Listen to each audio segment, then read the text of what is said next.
So I'm the type of person like I wasn't. I was in a relationship and it was going left, but nobody knew. Right. So I was keeping everything in. So now I'm dealing with it through taking opioids. So I'm taking Percocets like Skittles, like any given like before I even brush my teeth, I'm taking Percocets like 2 to 3 times a day. Wow. This going on for like 2-3 years. So then it got to a point where it's like I can't keep doing this. I'm going through withdrawals. I'm relapsing. I started even going into like I could feel myself going into a seizure, and I'm like, I can't keep doing this shit.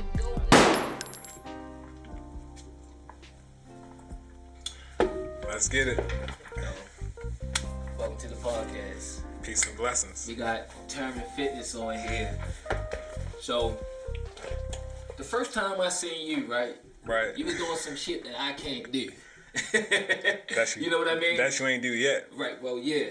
I can't do what you call it, the when you pull yourself up over the bar. Muscle up. Yeah, I just can't get the momentum. It was one of those things I could never master. And I always admire you guys for taking the time to do that. Not only do it, like y'all be showboating, looking good.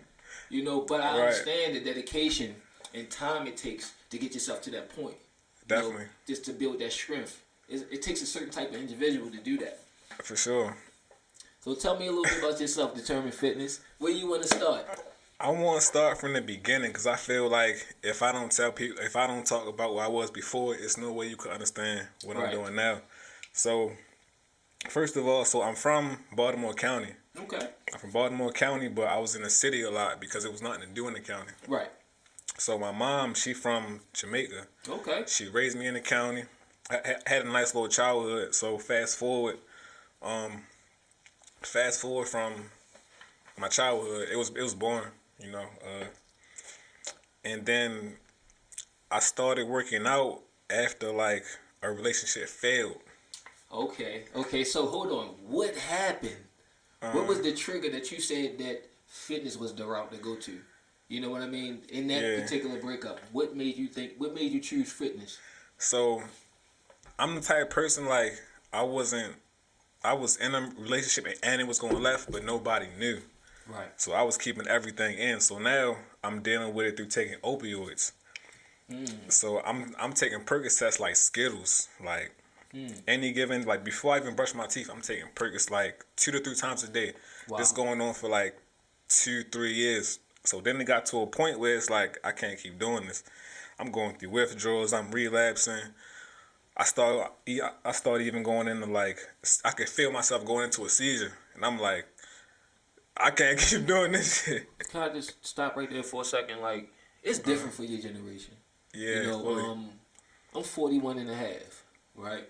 Right. And you know, we used to smoke weed and stuff and drink real heavy, liquor. You know what I mean? That's how we dealt with like stuff. And for your generation, the danger, you know, of that, because like for me, I think like y'all didn't get to see the same end results of opioids. You know what I mean? Versus, you know, because it became a trending thing in style for your generation, and nobody talks about the end result.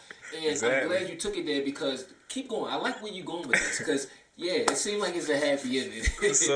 so boom, relationship go left. I'm dealing with it through taking Percocets 2 to 3 times a day. But like I said, these like Percocet, oxycodone, it's a hard drug, like. But at the time, this is the most popular thing. Future talking about Percocet, Molly's, all the drugs.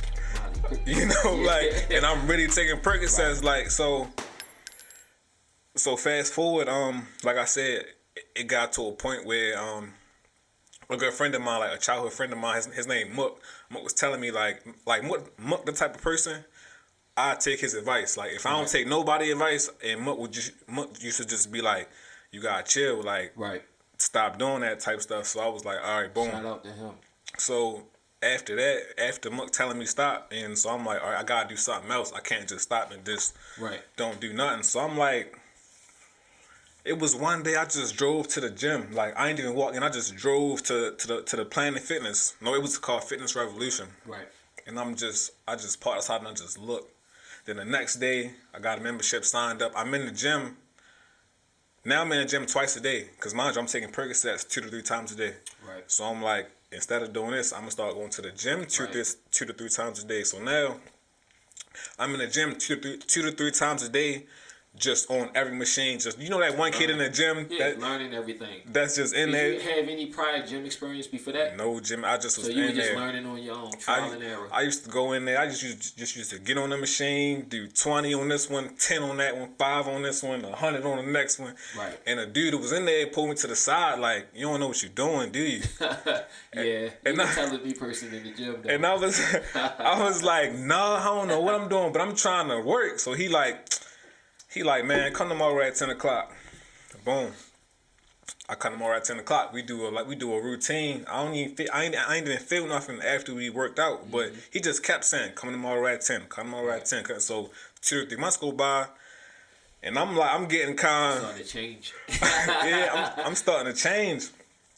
So but mind you, I'm not working out for that, like to get results. I'm in the gym two to three times a day. It was therapy.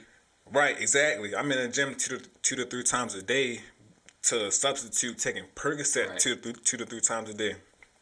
So now I'm getting in shape and all that. I still don't pay it no mind, but I think that really was the turning point for you. Was the pivot point. Right, but do you think that like you ever notice anything about yourself like an addictive personality? Cause I have an addictive personality. I used to drink a lot, right? I used to smoke weed, all that stuff. I've been there, and I think for us in my generation, we smoke weed and drink, as a coping mechanism for whatever. It don't matter what it is, cause we gonna drink and smoke to celebrate. We gonna drink and smoke when it's sad. We gonna drink and smoke when we wake up. The middle of the day when we go to sleep, right? And hey, where was I going? I just said it drew a blank, but it's just amazing that just knowing yourself, right? And you took that same energy, that same discipline, you applied it to something else and got different results. Exactly. You know what I'm saying? And that's one thing a lot of us don't know about ourselves. It's a natural thing. We creatures of habit. You know what I mean? But we could pick up bad habits as well. And then you took and turned that. Like life gave you lemons and you made lemonades. I think that's awesome. Yeah, fully. I just got to a point, like I said, it's like, when you, and differently, like when you doing certain things like Percocets and all that, it's like I'm around, it's like I'm taking the Percocets to cope with a situation that went left, but it's like I'm taking Percocets, so now I'm in the midst with drug dealers, I'm in the midst with people that's committing crime, like I'm going into to buy a Percocet, you gotta probably go somewhere you don't really want to go to. So you put yourself in different situations that you normally wouldn't be in. Exactly. So I'm like, man, I'm just in my head, I'm like, this ain't really me. So I'm like, I gotta do something right. And what I learned was the same amount of energy it takes to do something wrong is the same amount of energy it takes to do something right.